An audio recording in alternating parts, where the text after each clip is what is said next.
Nucleic acid આપણે શીખવું છે. એવું કહેવાય કે અલગ અલગ પેઢીઓ છે,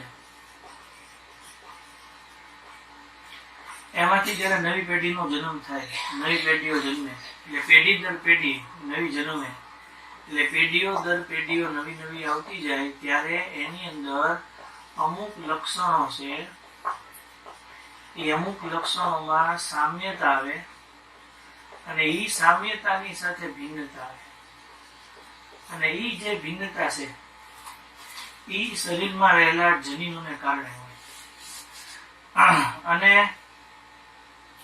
પેઢી દર પેઢી લક્ષણો છે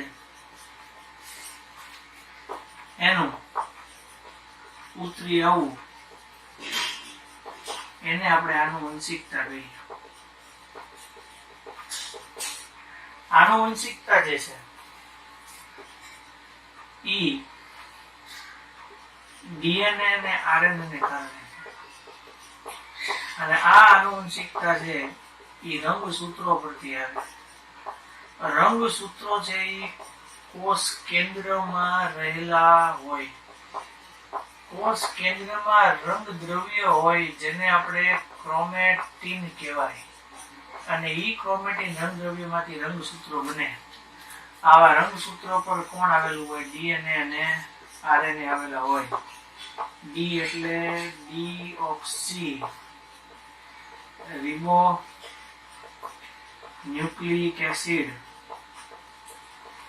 અને આરએનએ એટલે રિબો ન્યુક્લિક એસિડ. આ ડીએનએ અને આરએનએ છે એ આપણા શરીરના બંધારણ માટે જરૂરી છે. ડીએનએ આનુવંશિક લક્ષણો માટે જરૂરી છે, મગજમાં આરએનએ જરૂરી હોય એવું કહેવાય છે. હવે આ બધા ન્યુક્લિક એસિડ હોય એ બધા આપણી માટે ન્યુક્લિયોટાઇડ ઘટકોની લાંબી સાંકળો છે. એટલે ન્યુક્લિયોટાઇડના અનેક એકમોથી બનેલા છે. એ ન્યુક્લિયોટાઇડના જે અનેક એકમોથી બનેલા છે એમાં ઈ ન્યુક્લિયોટાઇડને આપણે પોલીન્યુક્લિયોટાઇડ તરીકે ઓળખવામાં આવે. અને આ જે પોલીન્યુક્લિયોટાઇડ છે બરાબર, એનું જો જળ વિભાજન કરવામાં આવે તો એમાંથી આપણને પેન્ટોઝ શર્કરા, નાઇટ્રોજન બેઝ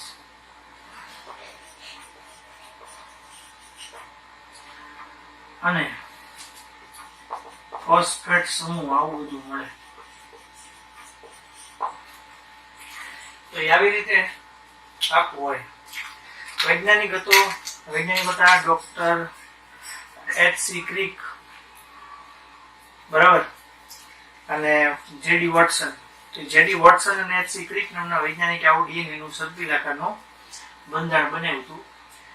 એટલે એક પેઢીમાંથી બીજી પેઢીની અંદર બધા લક્ષણો આનુવંશિક રીતે ઉતરી આવે અને આપણે આનુવંશિકતા કહીએ. અમુક લક્ષણો સરખા હોય, અમુક લક્ષણો જુદા હોય, પણ એ ભિન્નતા હોય બધી જનીનોને કારણે. અને ભિન્નતા છે એ પેઢી દર પેઢી ઉતરી આવે. એક પેઢીમાંથી બીજી પેઢીમાં હોય એટલે ભિન્નતા હોય જ. પણ જે ભિન્નતા છે એમાં ડીએનએ આરએનએ છે. ડીએનએ અને આરએનએ શું છે? Deoxy ribonucleic acid. ડીઓક્સી કાઢી નાખો તો રિબોન્યુક્લિક એસિડ થાય. આનુવંશિકતા રંગસૂત્રોને કારણે હોય. રંગસૂત્રો છે એ આપણા શરીરમાં કોષ કેન્દ્ર. આપણા શરીરમાં કોષ કેન્દ્ર ક્યાં હોય? શ્વેતકણમાં હોય. એટલે બધા રંગસૂત્રો શ્વેતકણમાં આવ્યા હોય. કોષ કેન્દ્રની અંદર રંગ દ્રવ્ય હોય એને ક્રોમેટીન કહેવાય. એનાથી જ આપણને રંગસૂત્રો બને. આ ન્યુક્લિક એસિડ હોય એ ઘણા બધા ન્યુક્લિયોટાઇડ એકમોના બનેલા. એ ન્યુક્લિયોટાઇડ છે એને આપણે પોલીન્યુક્લિયોટાઇડ કહેવાય. અને એના જળ વિભાજનથી આપણને પેન્ટોઝ શર્કરા, નાઇટ્રોજન બેઝ અને ફોસ્ફેટ સમૂહ મળે. હવે કોઈ એક ડીએનએ હોય તો એ શું છે? કોઈ એક આરએનએ હોય તો એ શું છે? તો ડીએનએ હોય તો એ ડીઓક્સી રિબોઝ શર્કરા છે, એટલે બીટા 2 ડીઓક્સી રિબોઝ શર્કરા છે. અને આરએનએ છે ખાલી રિબોઝ શર્કરા છે, 2D રિબોઝ શર્કરા છે. હવે એની અંદર ટોટલ 3 ઘટક છે: પેન્ટોઝ શર્કરા, નાઇટ્રોજન બેઝ અને ફોસ્ફેટ સમૂહ. તો આપણે એ જોઈએ હવે કઈ રીતે જોડાયેલા હોય. હું પહેલા તમને પ્રાથમિક સમજાવું છું, પછી આપણે એના બંધારણ પરથી બંધારણ વાઇઝ પણ આપણે આગળ જશું.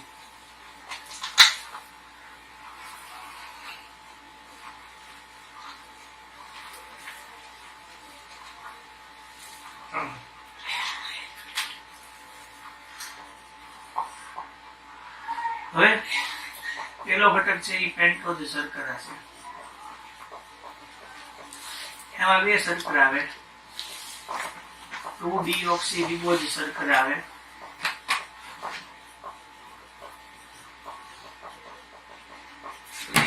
અને ખાલી રિબોઝ શર્કરા આવે.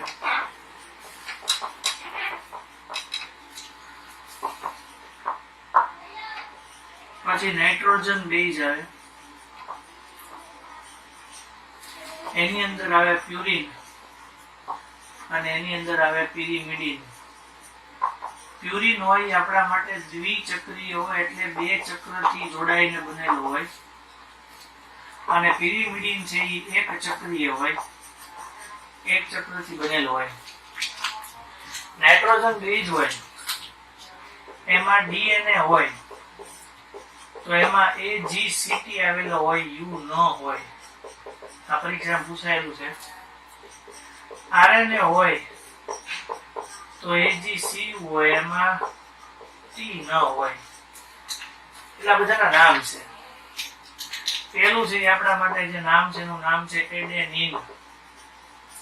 સી ઉપરથી નામ છે આપણા માટે સાઇટોસિન. ટી માટે આપણા માટે નામ છે થાઇમિન. જી માટે નામ છે ગ્વાનિન. Same to same. અને યુ એટલે યુરેસિલ. બરાબર. AG એ આપણા માટે પ્યુરિન છે. CUP આપણા માટે પિરિમિડિન છે. એટલે AG કટ યાદ રાખો તો પણ ચાલે. બરાબર, AG કટ. અને જે ત્રીજું છે પેન્ટોઝ શર્કરા નાઇટ્રોજન બેઝ, અને ત્રીજું જે છે એ આપણા માટે ફોસ્ફેટ સમૂહ.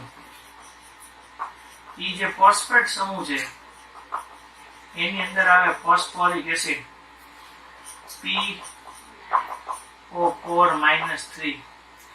આ ફોસ્ફેટ આવી રીતે જોડાયેલો હોય ચારે જગ્યાએથી, પણ એમાં અહીંયાથી ઓક્સિજન નીકળે માઇનસ, અહીંયાથી ઓક્સિજન નીકળે માઇનસ, અહીંયાથી નીકળે માઇનસ, આમ થાય.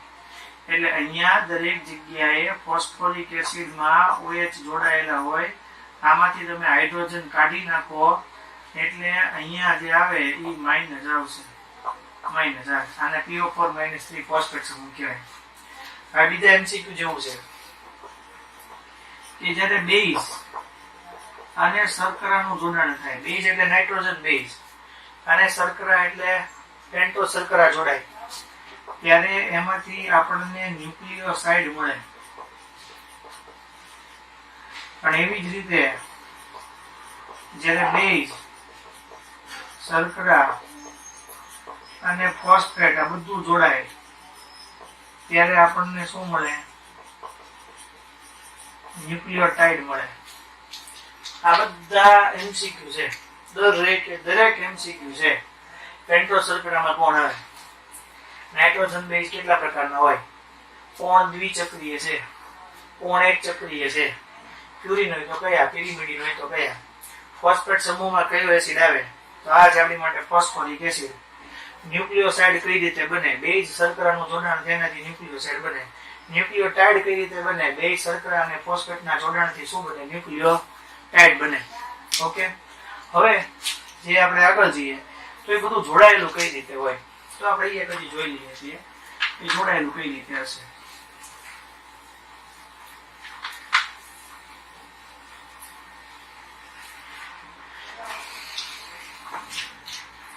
આવું હોય, આમ જોડાયેલું હોય. આ આપણી માટે પેન્ટોઝ શર્કરા છે. એનો આ પહેલો કાર્બન, આ બીજો, આ ત્રીજો, આ ચોથો, પાંચમો કાર્બન બહાર હોય. અહીંયા 0 O હોય એટલે ઓક્સિજન હોય.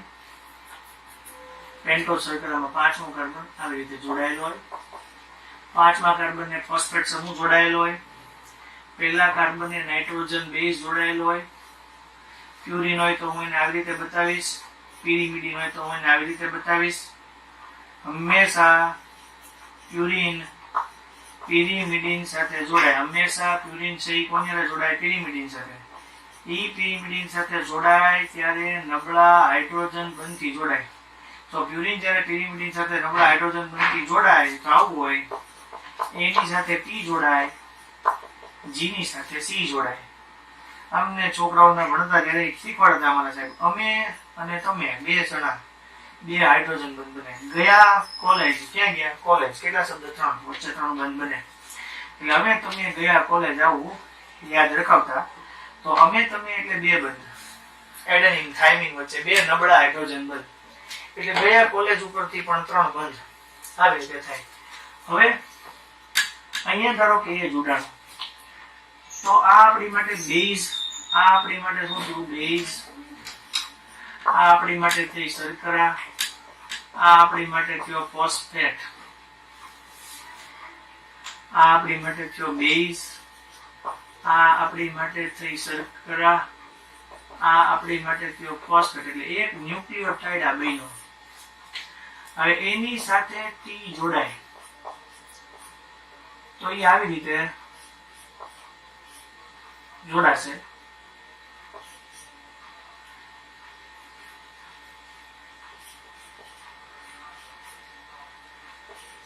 આ 1 2 3 4 5 12 આવે ફોસ્ફરસ આવે. આ એક ન્યુક્લિયોટાઇડ છે.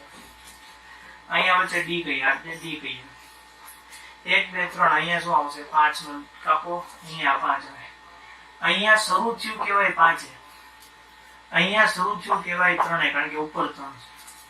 હજી બીજું આવી રીતે જ ન્યુક્લિયોટાઇડ. આ એક ન્યુક્લિયોટાઇડ ની જોડ થઈ. આ એક છે એ આપણી માટે ન્યુક્લિયોટાઇડ છે એની જોડ થઈ. આ ન્યુક્લિયોટાઇડ ની જે જોડ હોય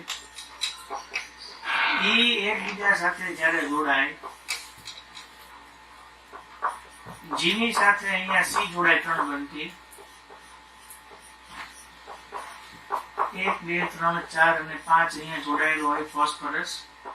આ 5 જોડાયેલો હોય. આવી રીતે ન્યુક્લિયોટાઇડ ની જોડ જોડાય. એવું હોય કે ત્રીજો કાર્બન હોય એ 5 મારે જોડાય, 5મો કાર્બન હોય ત્રીજા હારે જોડાય. તો આવી રીતે જ્યારે ન્યુક્લિયોટાઇડ ની જોડ હોય એકબીજા સાથે જોડાય ત્યારે જે બંધ બને એ બંધનું જે નામ છે એ નામ આપણા માટે જે છે એ ફોસ્ફોડાયસ્ટર બંધ છે. કયો બંધ છે? ફોસ્ફોડાયસ્ટર બંધ. આવી રીતે જ્યારે ન્યુક્લિયોટાઇડ ની શૃંખલાઓ છે એ એકબીજા સાથે જોડાય ત્યારે જે બંધથી જોડાય એ બંધને આપણે શું કહીએ છીએ? ફોસ્ફોડાયસ્ટર બંધ. એના તરીકે આપણે ઓળખીએ. આવો પ્રશ્ન એકાદ વખત પૂછાયેલો છે. આ 1 2 3 4 અને 5 અહીંયા 5 શરૂ થયું અને નીચે 3 આવે ત્યાં પૂરું થયું. અને 5 ડેશ અને 3 ડેશ નો છેડો કહેવાય. ગમે એટલું આગળ લઈ જશો આ રીતે જ આવશે. અને અહીંયા આ 3 ડેશ અહીંયા શરૂ થયું કહેવાય ને અહીંયા 5 પૂરું થયું કહેવાય. એટલે આને 3 ડેશ અને 5 ડેશ નો છેડો કહેવાય. આને 5 ડેશ અને 3 ડેશ નો છેડો કહેવાય. આવી રીતે પરીક્ષામાં પૂછાય. અહીંયા જે જોડાયેલા છે એ બધા આપણા માટે હાઇડ્રોજન બંધ છે. કોઈ પણ ડીએનએ નું દ્વિસર્પિલ આકારનું જે આપણા માટે બંધારણ હોય એ આખું અણુ છે એનું વળ દીધેલા દોરડા જેવું બંધારણ છે જે જેડી વોટસન અને એચ.સી. ક્રિક નામના વૈજ્ઞાનિકોએ બનાવેલું છે. તો એ જેડી વોટસન અને એચ.સી. ક્રિક નામના વૈજ્ઞાનિકોએ જે આવું બંધારણ બનાવેલું છે એ બંધારણની અંદર આ એક કુંતલ કહેવાય. એ 34 એંગસ્ટ્રોમ નું હોય. એમાં 10 ન્યુક્લિયોટાઇડ ની જોડ આવેલી હોય. હું જે અહીંયા બતાવું છું આ એક ભાગ ઈ આ છે. આ એક ભાગ ઈ આ છે. તો ઈ 34 ન્યુક્લિયોટાઇડ ની જોડ એટલે પાસેના ન્યુક્લિયોટાઇડ આ બે એની વચ્ચેનું અંતર 3.4 એંગસ્ટ્રોમ જેટલું હોય. અને એ બધા અહીંયા બંધથી 3 બંધથી 2 બંધથી જોડાયેલા હોય. અને પાસેના બે ન્યુક્લિયોટાઇડ જેનાથી જોડાયેલા હોય એ આપણા માટે ફોસ્ફોડાયસ્ટર બનશે. કયો બનશે આપણા માટે? તો અહીંયા જે જોડાયેલા છે આ બે એ આપણા માટે ફોસ્ફોડાયસ્ટર બંધથી જોડાયેલા હોય. તો આટલું પહેલા આપણને છે ને ક્લિયર થવું જોઈએ. બરાબર? તો આટલું આપણને જે આવડવું જોઈએ. તો હવે અહીંથી આપણે આગળ જોવું છે કે આપણે જો ન્યુક્લિક એસિડ આપણે શીખ્યા હતા, એ ન્યુક્લિક એસિડ ની અંદર કઈ શર્કરા આવે? પેન્ટોસેરાન ડીઓક્સી રિબોઝ. આ રિબોઝ હોય એટલે એ આરએનએ ના બંધારણ ની અંદર આવે, એ આપણી માટે રિબોઝ શર્કરા છે. આ પહેલો કાર્બન, આ બીજો, આ ત્રીજો, આ ચોથો, આ પાંચમો, આ ઓક્સિજન છે. બરાબર? અહીંયા આ પહેલો કાર્બન, બીજો, ત્રીજો, ચોથો, પાંચમો. ખાલી આ બંધારણમાં ફેર એટલો જ થાય કે બીજા કાર્બન ઉપર જે ઓક્સિજન હોય ને એ ન હોય, એટલે આપણે એને શું અહીંયા બીજા સ્થાનેથી ઓક્સિજન નીકળી ગયું છે, આપણે 2-deoxy રિબોઝ શર્કરા કહેવાય. આ બંધારણ તમારે 4-5 વાર લખીને પાકા કરવા જ પડે. બરાબર? એ હું તમને સમજાવું એ પ્રમાણે તે યાદ રાખવાના છે. જો આની અંદર આટલો ભાગ છે ને એ કોમન છે, આમાં જે આટલો ભાગ છે એ આપણી માટે કોમન છે. ખાલી શું છે, આ બંધ છે, અહીંયા કોમન છે, NH આ બાજુ બંધ છે, એટલે આ બધા અહીંયા હોય જ તે. હવે આ જે છે એ CONH ટાઈપ છે અને આ NH2N ટાઈપ છે. હવે અહીંયા N ડબલ બોન્ડ NH2 છે, એટલે N ડબલ બોન્ડ NH એ ફિક્સ છે. આ બંધ અહીંયા છે, અહીંયા હોય કે અહીંયા હોય, બે એક જ થયું. અહીંયા CONH છે, અહીંયા NH2 ડબલ બોન્ડ N છે. હવે જ્યાં આગળ અહીંયા હતું N ડબલ બોન્ડ NH2 એ ઉપર એટલે એ નીચે છે, અને નીચે ખાલી N છે, ઉપર CON છે. તમારે યાદ રાખો આ જે છે એ નીચે છે અને અહીંયા જે છે એ બેમાં CONH નો ફેર છે. તો આપણી માટે પ્યુરિન છે, અને પ્યુરિન છે એ બધા આપણા માટે કેવા છે? દ્વિચક્રીય છે, એટલે આપણી માટે દ્વિચક્રીય બંધારણ નથી. બરાબર? હવે અહીંયા જુઓ CUT. બરાબર? તો હવે અહીંયા તમે જોશો બંધારણની અંદર, તો આટલું બંધારણ છે ને એમાં કોમન છે. જો CONHCO, CONHCO, એટલે આ બંધારણ આપણી માટે કેવું છે? કોમન છે, CONHCO. આ અહીંયા સુધીનું બંધારણ છે એમ કહેવાય કે આપણી માટે કોમન થાય, CONHCO ને આ આટલો ભાગ. બરાબર? ખાલી અહીંયા ડબલ બોન્ડ છે, ત્યાં આગળ એક વિસ્થાપન થી અહીંયા CH3 છે, તો એ CH3 વિસ્થાપન થી તો થાઇમિન, CH3 વિસ્થાપન થી ન હોય તો યુરેસિલ. આની અંદર તમે જોશો કે અહીંયા N ડબલ બોન્ડ NH2 અને અહીંયા છે CONH, એટલે N ડબલ બોન્ડ NH2 ને CONH હોય તો આપણી માટે શું છે? સાઇટોસિન. બાકી તો એમને જ છે. તો આટલું તમારે છે ને યાદ રાખવું પડશે. CONHCO અને નીચે NH, CONH. ખાલી જો ત્યાં CH3 હોય તો થાઇમિન, ન હોય તો યુરેસિલ. પછી અહીંયા CONH, પછી N ડબલ બોન્ડ NH2, તો આપણી માટે સાઇટોસિન. હવે DNA ને RNA નો તફાવત હોય તો પરીક્ષામાં શું લખવાનું કે આનું નામ થાય ડીઓક્સી રિબોન્યુક્લિક એસિડ, આનું નામ થાય રિબોન્યુક્લિક એસિડ. આમાં બીજા સ્થાને 2-deoxy રિબોઝ શર્કરા હોય, આમાં ઈ સ્થાન છે જળવાયેલું છે. આની અંદર DNA માં AG અને CT હોય, શું હોય નહીં? યુન હોય. આની અંદર AG અને CU હોય, શું ન હોય? ટી ન હોય. DNA છે એ સ્વયં જનનનો ગુણધર્મ ધરાવે, આમાં સ્વયં જનનનો ગુણધર્મ હોય નહીં. બરાબર? તો તમારે આ તફાવતની રીતે DNA RNA નો તફાવત પૂછવાનો હોય તો તમને આવડવું જોવે. હવે ન્યુક્લિક એસિડ નું જૈવિક મહત્વ છે, એટલે ન્યુક્લિક એસિડ એનું જૈવિક મહત્વ છે તો એ શું છે? તો ન્યુક્લિક એસિડ નું જે જૈવિક મહત્વ છે એ આ રીતે છે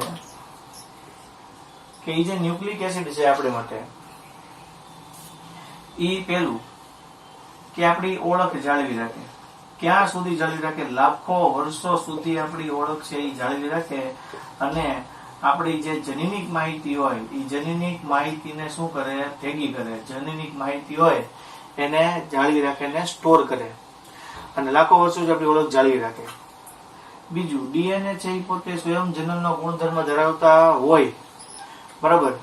એ પોતે શું કરે કે આપણા પેઢી દર પેઢી જે લક્ષણો છે એને જાળવવાનું કામ કરે, ઓળખ જાળવવાનું કામ કરે, અને પોતે આનુવંશિક દ્રવ્ય છે, બરાબર, એ પેઢી દર પેઢી નવા લોકોની અંદર આગળ જવાનું કામ કરે. પ્રોટીન સંશ્લેષણ માટે RNA છે એની અંદર પ્રોટીન સંશ્લેષણની માહિતી હોય, એટલે પ્રોટીન સંશ્લેષણ છે એની માટેની શું હશે માહિતી આવેલી હોય. એટલે આરએનએ નું કામ ઈ છે. મૂળ કહેવાય તો બધા ન્યુક્લિક એસિડ જ તે. બીજું કે ડીએનએ હોય એ આપણા માટે કોષ કેન્દ્રમાં હોય રંગસૂત્ર માટે, અને આરએનએ હોય એ આપણા માટે ક્યાં હોય કોષ રસમાં હોય. એ પણ થઈ શકે. બરાબર. તો આટલું છે એ વસ્તુ આવડી જોઈએ. પછી તમને ડીએનએ નું આખું બંધારણ શીખવાડ્યું હતું કે ડીએનએ છે એનું દ્વિસર્કિલ બંધારણ છે. તો આપણે હમણાં એ વસ્તુ જોઈ હતી કે આ જે ડીએનએ નું દ્વિસર્કિલ બંધારણ છે આપણા માટે, બરાબર. તો એ ડીએનએ નું જે દ્વિસર્કિલ બંધારણ છે એ એક્સ-રે વર્ણપટની મદદથી ડીએનએ નું બંધારણ છે એ કોણે ગોત્યું? તો એક્સ-રે વર્ણપટની મદદથી જેડી વોટસન અને એચ.સી. ક્રિક નામના વૈજ્ઞાનિકે ગોત્યું. એને એના માટે નોબેલ પારિતોષિક મળ્યું. એ વળી દીધેલા દોરડા જેવું બંધારણ છે, અને આપણા શરીરની અંદર એ કોષો છે એનું સ્વયં જનન થઈ કે ડીએનએ કોષો છે એ કોષ કેન્દ્રની અંદર રંગસૂત્ર બની અને આપણી જનનિક માહિતી છે એ આપણા આનુવંશિક દ્રવ્ય તરીકે, આનુવંશિક લક્ષણ તરીકે પ્રદર્શિત કરે. અહીંયા વચ્ચેના ભાગમાં તમને ખબર છે કે વચ્ચેના ભાગમાં શું આવેલું હોય નાઇટ્રોજન બેઝ, આમ જેમ જોડાયેલું હોય એમ વચ્ચેના ભાગમાં નાઇટ્રોજન બેઝ હોય, અને બહારની બાજુ ફોસ્ફેટ સમૂહ હોય એટલે ફોસ્ફોડાયસ્ટર બંધથી જોડાયેલું હોય. એટલે વચ્ચે છે એ વચ્ચે શું આવેલું હોય નાઇટ્રોજન બેઝ આવેલા હોય. એટલે વચ્ચે નાઇટ્રોજન બેઝ હોય અને બાજુમાં ફોસ્ફોડાયસ્ટર બંધ હોય. એટલે બાજુમાં ફોસ્ફોડાયસ્ટર બંધ આવેલા હોય અને વચ્ચે નાઇટ્રોજન બેઝ હોય. એટલે વચ્ચે નાઇટ્રોજન બેઝ છે અને બાજુમાં છે એ ફોસ્ફોડાયસ્ટર બંધ આવેલા હોય. બરાબર. હવે એમાં કેવું હોય કે એ છે એ ટી સાથે જોડાય અને જી છે એ સી સાથે જોડાય. એ છે એ ટી સાથે એડેનિન થાઇમિન સાથે 2 નબળા હાઇડ્રોજનોથી જોડાય. જી છે એ સી સાથે 3 નબળા હાઇડ્રોજનોથી જોડાય. આપણે કાલે જોઈ છે હમણાં એ જોયું છે આપણે, અમે તમે ગયા કોલેજ કીધું. બરાબર. આટલું આવડવું જોઈએ. હવે આપણે છે એ જોઈએ છીએ એ આગળ. આટલું ફિક્સ છે. આ દોરવું પડશે તો આવડશે, તો નહીં આવડે. અંતઃસ્ત્રાવો એટલે હોર્મોન. હવે આ અંતઃસ્ત્રાવો છે એટલે હોર્મોન છે. હવે જો તમને ખબર હોય અમુક વસ્તુઓ ખબર હોય, અમુક વસ્તુઓ ન ખબર હોય. અંતઃસ્ત્રાવો છે એ આપણા શરીરની અંદર નલિકા વગરની નલિકા વિહીન ગ્રંથિઓ છે. રુધિર દ્વારા વહન પામે. જ્યાંથી ઉત્પન્ન થાય ત્યાંની અસર ઓછી હોય, જ્યાં આગળ પહોંચે ત્યાંની અસર વધારે હોય. બહુ ઓછા જથ્થામાં ઉપયોગ થાય. કાર્બોહાઈડ્રેટ એટલે કાર્બોદિત પદાર્થો કે પ્રોટીન હોય એની જેમ શરીરમાં ક્યાંય સંગ્રહ પામે નહીં. એવા બધા આપણી માટે અંતઃસ્ત્રાવો હોય. અંતઃસ્ત્રાવો છે એના પ્રકાર પડે. સ્ટીરોઇડ અંતઃસ્ત્રાવ છે, પેપ્ટાઇડ છે અને એમાઇન છે અંતઃસ્ત્રાવો છે. તો આ લખ્યું છે. તમારા માટે આખી થિયરી નવી ટાઈપની છે એટલે તમારે શું કરવાનું કે એનો ફોટો છે એ પાડી લેવાનો. એટલે ફોટો પાડી લો એટલે હજી આ બાકી છે. આ સ્ટીરોઇડ એટલું જ લખેલું છે. હજી પેપ્ટાઇડ ને એમાઇન તમને લખીને સમજાવું છું. લખવાનું કારણ એકમાત્ર હું બોલી જાઉં તો ખબર નહીં પડે, એટલે લખેલું હશે તો વંચાશે, બોલેલું છે એ લાંબો સમય યાદ ન રહે એટલે લખ્યું છે. બાકી છે આવ હેલું. તો શું અંતઃસ્ત્રાવો છે એ નલિકા વગરની ગ્રંથિઓ છે. જ્યાં ઉત્પન્ન થાય ત્યાં એની અસર છે એ હોય. જ્યાં ઉત્પન્ન થાય ત્યાંથી અસર એ છોડી દે એટલે ત્યાં આગળ નાશ પામે. બીજી જ્યાં જગ્યાએ પહોંચે ત્યાં એની અસર હોય. બીજું કે રુધિર દ્વારા વહન પામે. નલિકા વગરની ગ્રંથિઓ છે. બીજું એમ કહેવાય કે આવા અંતઃસ્ત્રાવો છે એ આપણા શરીરમાં ઘણી બધી જગ્યાએ જોડાયેલા છે. એ પ્રોટીન અને કાર્બોદિતની જેમ શરીરમાં સંગ્રહ પામતા નથી અને ઓછી માત્રામાં ઉત્પન્ન થાય છે. સ્ટીરોઇડ, પેપ્ટાઇડ અને એમાઇન એના 3 પ્રકાર. પહેલું સમજાવ્યું છે સ્ટીરોઇડ. એમાં પ્રકાર છે લિંગી અને એડ્રિનલ બાહ્યકના અંતઃસ્ત્રાવો. તો લિંગી અંતઃસ્ત્રાવોના 3 નામ છે: એન્ડ્રોજન, એસ્ટ્રોજન અને ગેસ્ટ્રોજન. એન્ડ્રો, એસ્ટ્રો, ગેસ્ટ્રો. એન્ડ્રોજનમાં પુરુષના અંતઃસ્ત્રાવ ટેસ્ટોસ્ટેરોન. એસ્ટ્રોજન્સમાં સ્ત્રીના અંતઃસ્ત્રાવ એસ્ટ્રોન, એસ્ટ્રોન અને ઉસ્ટ્રાડિયોલ. બરાબર.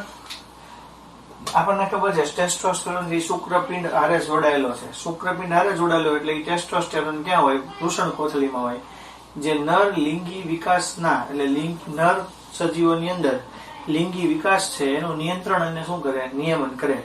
અવાજ ઘેરો થવો, દાઢી મૂછ આવવા, એવા જે લક્ષણો હોય પુરુષની અંદર જોવા મળતા, તરુણાવસ્થામાં થતા જે શારીરિક ફેરફારોને અનુલક્ષી ન હોય એ બધા એમાં જોવા મળે. એવી રીતે એસ્ટ્રોજન્સ હોય તો એસ્ટ્રોન, એસ્ટ્રોન અને ઉસ્ટ્રાડિયોલ છે એ અંડાશયને અનુલક્ષીને અંડપિંડને અનુલક્ષીને અંતઃસ્ત્રાવો છે એ માદા જાતીય અંતઃસ્ત્રાવોની અંદર વધારો કરે. જેમ કે શરીરની અંદર છે એ ફેરફાર આવે, બરાબર છે, સ્ત્રીઓના અંગોનો વિકાસ થવો, એનું નિયંત્રણ નિયમન થવું, અવાજ છે એ તીણો થવો, આ બધા અંતઃસ્ત્રાવોનું નિયમંત્રણ ને નિયમન કરે. એ નામ મૂળ આપણી માટે શું છે અત્યાર સુધી આપણને એવું બધું ખબર હતી, પણ એની માટે એસ્ટ્રોન, એસ્ટ્રોન, એસ્ટ્રાડિયોલ જોડાયેલા એ ન ખબર પડે. કારણ કે આમ બે અંતઃસ્ત્રાવ આવે સ્ત્રીની અંદર, એસ્ટ્રોજન અને પ્રોજેસ્ટેરોન, તો એની અનુલક્ષીને છે. ગેસ્ટ્રોજનમાં પ્રોજેસ્ટેરોન આવે, આમાં એસ્ટ્રોન, એસ્ટ્રોન અને ઉસ્ટ્રાડિયોલ આવે, આમાં ગેસ્ટ્રોજનમાં પ્રોજેસ્ટેરોન આવે. આ સ્ત્રીનો જ અંતઃસ્ત્રાવ છે. કોર્પસ લ્યુટિયમ, કોર્પસ લ્યુટિયમ એટલે અંડપિંડની અંદર જે અંડકોષો જે તૈયાર થતા હોય એની માટે ગર્ભતાની જાળવણી અને વિકાસનું નિયંત્રણ કરે. એટલે ખબર હોય કે અંડકોષની ફરતે જે પડ આવી જાય એ પડનું નિયંત્રણ નિયમનનું કામ કરે. એટલે બાળકની જન્મતાની સાથે જે અવસ્થાઓ શરૂ થાય બધાનું નિયંત્રણ નિયમન કરે. એટલે આપણે શું જોયું, એન્ડ્રોજન્સ, એની અંદર ટેસ્ટોસ્ટેરોન. એસ્ટ્રોજનમાં શું જોયું, એસ્ટ્રોન, એસ્ટ્રોન અને ઉસ્ટ્રાડિયોલ, બરાબર, અંડાશયમાં છે. અને ગેસ્ટ્રોજનમાં પ્રોજેસ્ટેરોન છે સગર્ભતાની જાળવણી વિકાસ માટે. હવે એડ્રિનલ બાયકના અંતઃસ્ત્રાવ, કોર્ટિકોઇડ અંતઃસ્ત્રાવ, કોર્ટિઝોન, કોર્ટિકોસ્ટેરોન અને આલ્ડોસ્ટેરોન. એટલે મેં આ નામ યાદ રાખવાના, કોર્ટિઝોન, આલ્ડોસ્ટેરોન અને કોર્ટિકોસ્ટેરોન. એડ્રિનલ બાયક એ શું કામ કરે, ચરબી, પ્રોટીન અને કાર્બોદિતના ચયાપચયનું. એટલે ચરબી, પ્રોટીન અને કાર્બોદિત છે એ આપણા શરીરમાં ચાવવું પચાવવું શક્તિ છૂટી પાડવી એનું કામ કરે. અને પાણી અને ખનિજ સારનું સંતુલન જળવે. મોટા ભાગનું બધું આવી ગયું.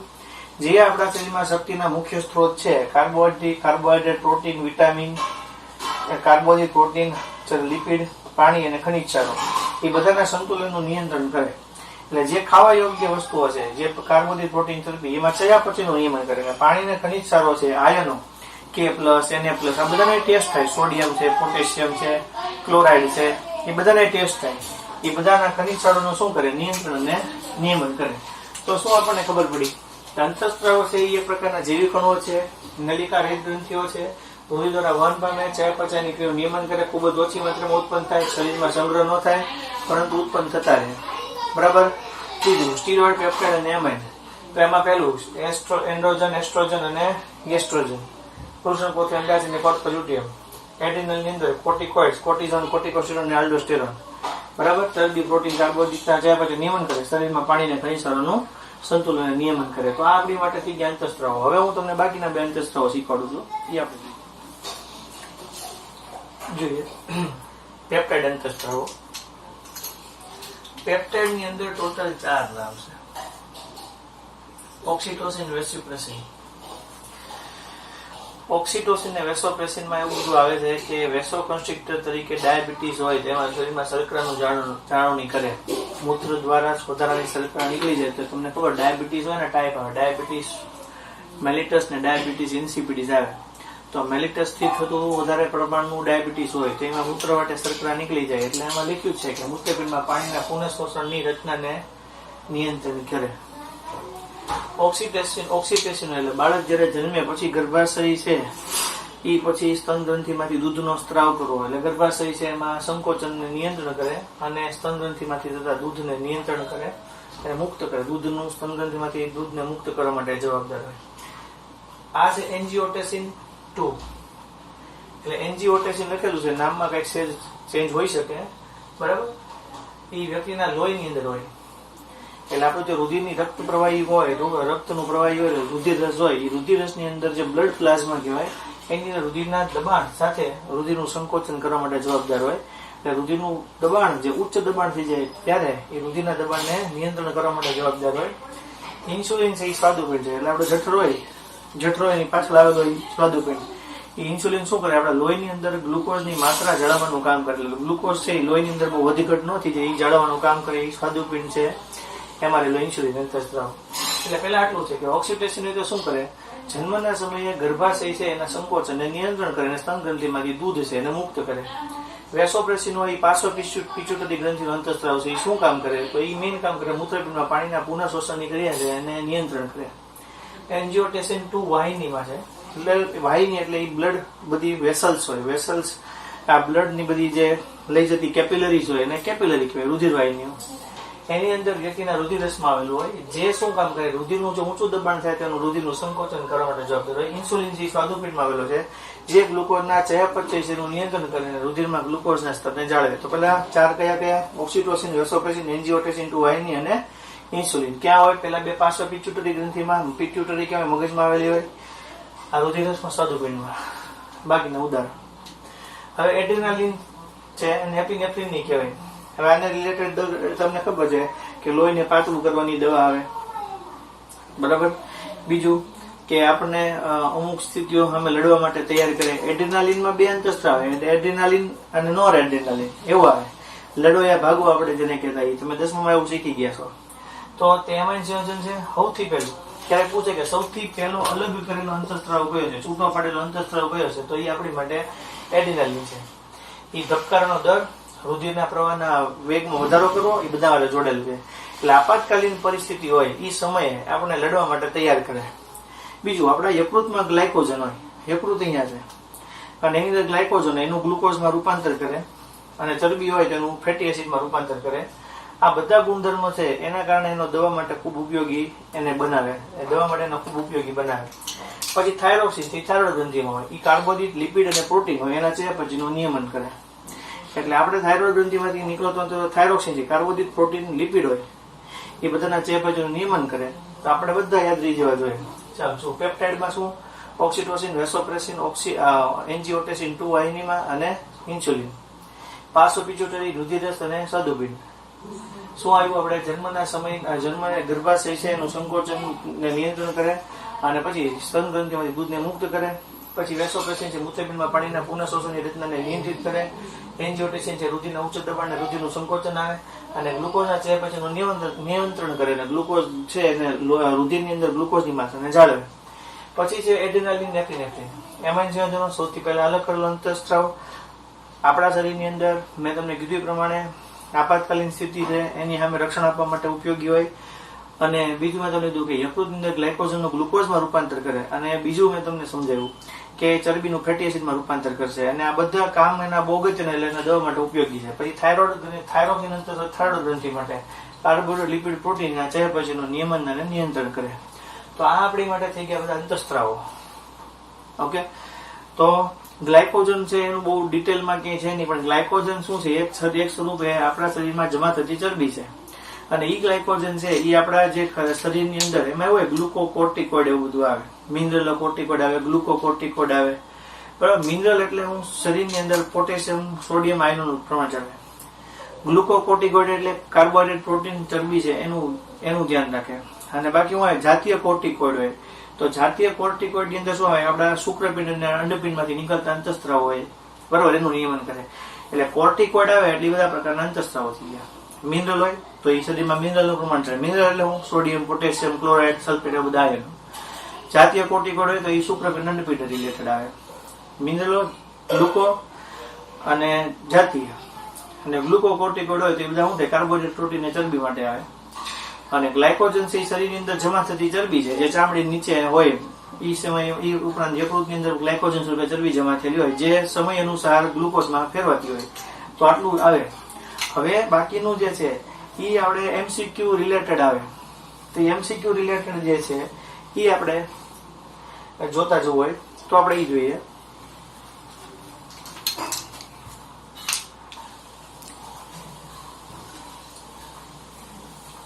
આ ઉત્સેચકોની અંદર થતી પ્રક્રિયાઓ છે. હું એવું વિચારું છું કે એમસીક્યુ છે એ તમને એના પછીના ભાગમાં સમજાવું બધા, કારણ કે ઝડપથી પૂરા થઈ જશે એવા જ છે, બરાબર. આપણે એ સોલ્વ કરતા જઈશું. હું તમને અહીંયા એમસીક્યુ હું બુક પકડીને જરૂર પડશે ત્યાં સમજાવીશ, કારણ કે એમાં 4 વિધાન ને એવું બધું આવતું હોય તો જ. બાકી તો છે ને હું એમસીક્યુ લખીશ અને તમને આપણે યાદ કરતા જઈશું, થિયરીને રિવાઇઝ કરતા જઈશું, એ પ્રમાણે જ આપણે કરશું, બરાબર. એટલે આપણે આના પછીના લેક્ચરની અંદર જે કંઈ પણ મારે વધારાની થિયરી કરાવવાની છે, થિયરી હજી વધારેની થોડી બાકી છે, એ હું તમને કરાવું. અને આ તમે જોઈ લો. હવે શું કરવાનું કે આપણે વિચારતા જવાનું. જો તમને મેં જે વસ્તુ કીધી છે, વિટામિન હા તો એની એલટી દેવી જોઈએ, પ્રોટીન એની એલટી દેવી જોઈએ, હમણાં અંતસ્ત્રાવ જોયું એલટી દેવી જોઈએ.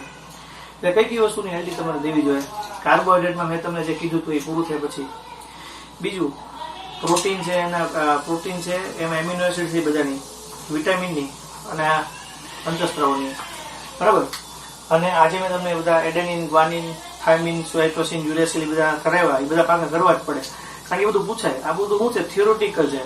આમાં તમારે યાદ રાખવું પડે, સમજવું પડે, થોડુંક જ્યાં જરૂર પડે ત્યાં ગોખવું પડે. બે વસ્તુ, ત્રણેય વસ્તુ ભેગી થાય, રીતે તૈયારી કરવું પડે. આ છે ઉત્સેચકો દ્વારા થતી કઈ કઈ પ્રક્રિયાઓ છે. તો ઇન્વર્ટેજ કયો, સુક્રેજ કયો, બે એક જ છે. એ ગ્લુકોઝ ને ફ્રુક્ટોઝમાં ભેગે. માલ્ટેઝ હોય તે આપણને આવડે છે. માલ્ટોઝ હોય એમાં ગ્લુકોઝ હોય, ગ્લુકોઝ. લેક્ટેઝ હોય તો એ લેક્ટોઝ નો ગ્લુકોઝ અને ગેલેક્ટોઝ. આલ્ફા એમાઇલેઝ હોય તો સ્ટાર્ચમાં એમાઇલેઝ હોય, એટલે n વખત ગ્લુકોઝ. ઇમલ્સિન હોય તો n વખત ગ્લુકોઝ. યુરેટ ઉત્સેચક છે, યુરિયાનું રૂપાંતર શેમાં કરે? એમોનિયા અને કાર્બન ડાયોક્સાઇડમાં.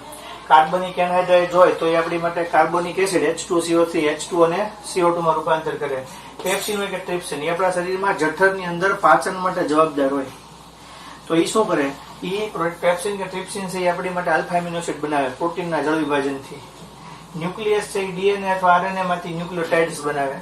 ડીએનએ પોલિમરેઝ હોય કે આરએનએ પોલિમરેઝ હોય, એ આપણા શરીરમાં શક્તિ માટે જવાબદાર હોય. તો ડીઓક્સી રિબોન્યુક્લિયોટાઇડ ટ્રાઇફોસ્ફેટ, રિબોન્યુક્લિયોટાઇડ ટ્રાઇફોસ્ફેટ ડીએનએ અને આરએનએ ના સ્વરૂપમાં. તો ઇન્વર્ટેઝ છે કે સુક્રેઝ છે એ આપણને આવડે છે. આ ત્રણ તો આપણને આવડે છે. તો આ નથી આવડે તેવામાં આ છે. આ એમાઇલેઝ હોય તો સ્ટાર્ચ n મોલ ગ્લુકોઝ, ઇમલ્સ હોય તો n મોલ ગ્લુકોઝ, યુરેઝ હોય તો યુરિયામાંથી આપણને એમોનિયા અને કાર્બન ડાયોક્સાઇડ, કાર્બનિક એનહાઇડ્રાઇડ હોય તો પાણી અને CO2, પેપ્સિન અને ટ્રિપ્સિન હોય તો પ્રોટીનમાંથી આલ્ફા એમિનો એસિડ, ન્યુક્લિયસ હોય તો ડીએનએ આરએનએ માંથી ન્યુક્લિયોટાઇડ્સ, ડીએનએ પોલિમરેઝ, આરએનએ પોલિમરેઝ હોય તો એ બધાના ટ્રાઇફોસ્ફેટ મળે. તો આ બધી વસ્તુ છે આપણને યાદ રાખવાની છે. અને હવે નેક્સ્ટ લેક્ચરમાં આપણે જ્યારે મળશું ત્યારે મારે તમને પ્રીવિયસ યરના બધા MCQ, જે આપણે 20 બાકી રહી ગયા હતા MCQ, વધારાની થિયરી આપણે 2 લેક્ચરમાં લઈ જઈશું. અત્યારે શું થાય, થોડુંક લેક્ચર હમણાં આ વીકમાં મંગળ બુધમાં થોડાક નાના રહ્યા, આવતા તો એવું છે તો આપણે થોડા મોટા કરશું. ઓકે. આ હોમવર્કમાં તમારે બધું 2 વખત લખવાનું છે. ઓકે. MCQ નંબર આપો એ કરવાના છે. Thank you.